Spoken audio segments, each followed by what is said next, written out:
최근 아동복지법이 개정되면서 정서적 학대 행위를 구체화했습니다.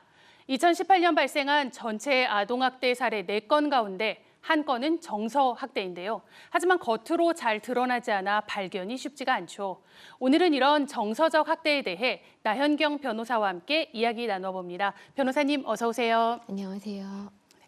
아동보호법이 금지하는 정서적 학대 행위, 뭘까요?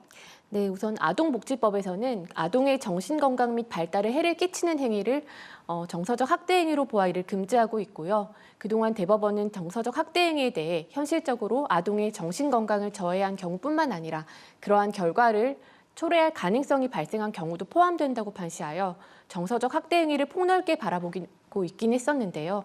어떻게 보면 정서적 학대 행위와 관련된 그런 규정들이 추상적이고 불명확해서 그 해석과 적용을 법관의 판단에 맡기고 있다는 점이 문제로 지적돼 왔습니다.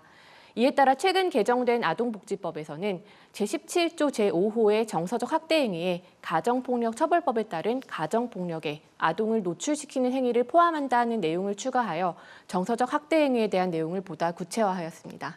네, 가정폭력에 아동을 노출하는 행위, 구체적으로 사례를 좀 살펴볼까요?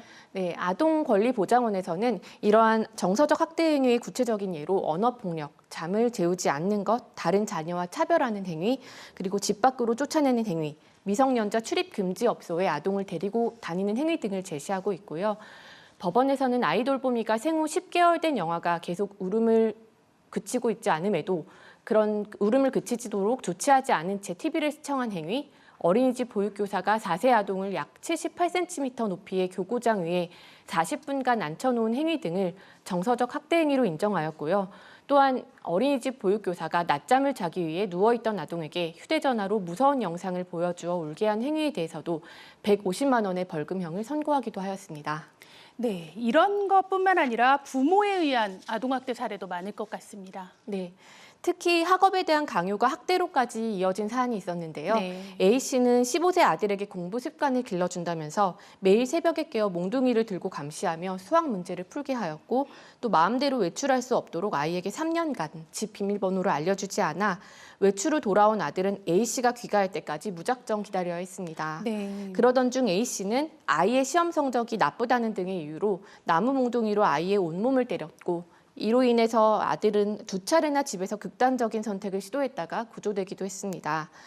이에 대해 1심 법원은 A씨가 아들을 몽둥이로 때린 것은 신체적 학대로 인정된다며 징역 1년에 집행유예 2년을 선고하면서 A씨의 폭행 후 아들이 극단적 선택을 한 것에 대해서는 신체적 학대의 결과에 해당할 뿐 정서적 학대 행위가 별도로 성립한다고 볼 수 없다며 무죄로 판단하기도 하였습니다.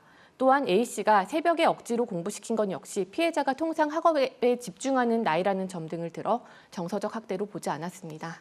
그러니까 때린 건 신체적 학대가 맞다. 하지만 그 후에 아이의 극단적인 선택까지 정서적 학대는 아니다. 이렇게 본 것 같은데요. 아이가 오죽 힘들면 그랬을까라는 생각도 좀 듭니다. 그렇습니다. 또한 몽둥이를 가져다 놓고 자녀가 원하지 않는 공부를 무리하게 시키는 행위 또한 시대의 인식 변화에 따라 충분히 정서적 학대로 인정될 수 있다고 생각되는데요. 다만 대법원은 집 비밀번호를 알려주지 않은 행위에 대해서는 단순한 불편을 감수하는 데 그치지 않고 주거 공간에 들어가 쉬거나 생활하는 일상적인 이익조차 영위할 수 없게 했다며 정서학대로 인정하였습니다. 네, 영국이나 미국 같은 주요 선진국에서는 정서적 아동학대 어떻게 다루고 있을까요? 네, 국제사회에서도 정서적 학대나 방임을 인정하는 법률 규정 등은 세간의 충격을 불러일으킨 아동학대 및 사망 사건을 겪으며 기존 법의 허점을 파악하고 이를 시정하기 위해서 정비되어 왔는데요. 영국은 마약에 중독된 엄마가 4살 아들을 굶겨 죽인 사건을 계기로 부모가 아이에게 정서적 학대를 했을 때에도 최고 징역 10년을 선고할 수 있는 일명 신데렐라법을 2015년에 제정했습니다. 신데렐라처럼 사랑을 받지 못한 채 심리적, 감정적 학대를 당하는 것도 학대다라는 의미로 보입니다. 네, 우리 아동학대를 막기 위해서는요, 이런 엄격한 법 적용도 중요하고 또 아동학대가 단순히 남의 집안일이 아니다. 이렇게 치부하지 않는 우리의 관심도 많이 필요해 보입니다. 네, 오늘 말씀 잘 들었습니다. 감사합니다.